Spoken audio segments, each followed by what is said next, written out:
Ассалаумағалейкум, сіздермен бірге BM Motors. Осыдан 2 күн бұрын Шымкент қаласынан Сейілхан бауырымыздан Грандеур көлігіне тапсырыс келген болатын. Машинаны алдық.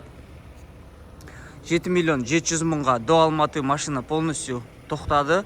Так, 18 жылғы Грандеур, объемы 3 литр, полный газ. Комплектациясына келетін болсақ, жақсы комплектацияда түсті. Өздеріңіз білесіздер, газбен машинаның комплектациясы негізі көп кездесе бермейді. Жақсы комплектацияда коричневый шикарный салонда, төбесі панорама, полностью электропакет, плавающий сиденье, мультируль, круиз-контроль, антизанос, 89 мың пробегте, артқы камерасы, климат-контроль, подогрев обдув сиденье, подогрев руля, артқы шторкасы.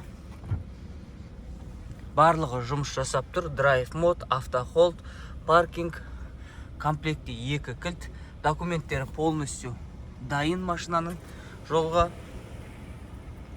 Артқы қатарында тоже аудиосистемамен управлениесі бар. Артқы подогрев, задний шторкасымен. Сейілхан бауырым, машинаң құтты болсын. Сенім білдіріп, біздің компанияны таңдағаныңа мың алғыс. Алдағы уақытта экспресс доставкамен 1 айдың ішінде машинаны елге кіргізіп беретін боламыз. Тағы да құтты болсын. Машинаны қай кезде сатып алдым дегендер болса, запоминающий дата болды 22 наурыз, ұлыстың ұлы күнінде осы көлік бұйырды.